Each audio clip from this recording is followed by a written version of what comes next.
তোমার আবার কি করার থাকবে? তোমার কিছু করার মুরুদ আছে নাকি? বাবু, আরে রে মা, তোমাকে বাইরে আসতে বললো। চলো ঘরে চলো। তোরা ঝামেলা করছিস?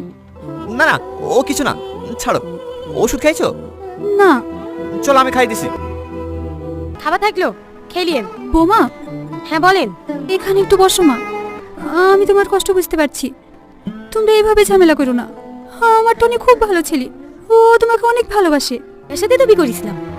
ভালোবাসার কুয়াশায় অভাবের খাদ দেখতে পাই। আমার অনেক স্বপ্ন ছিল, সুন্দর একটা সংসার হবে, হাসি থাকবে, আনন্দ থাকবে, অনেক সুখে থাকবো আমরা।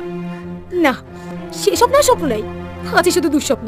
সব সংসারে দুঃখ কষ্ট থাকে মা, টনি তো চেষ্টা করছেই। দেখবা ও খুব তাড়াতাড়ি চাকরি পেয়ে যাবে, তখন সব ঠিক হয়ে যাবে। চেষ্টা তো আমিও করছি, নিজেকে আটকানোর, কিন্তু আর পাচ্ছি না। প্রতিদিন একটাই অশান্তি, সকালে উঠে চিন্তা করতে কি খাবো কি পরবো, একটা জামা পছন্দ হলে যে নিজের স্বামীকে কিনে দিতে বলবো, সেটা কিনে দেওয়ার ক্ষমতা আপনার ছেলের নাই। নিজের পছন্দে বিয়ে করেছি তো, বাপ মায়ের কাছে হাত পাততে লজ্জা লাগে। তো দেখতে চাইলে একটি লাইক দিয়ে কমেন্ট করেন আর সাবস্ক্রাইব করতে ভুলবেন না।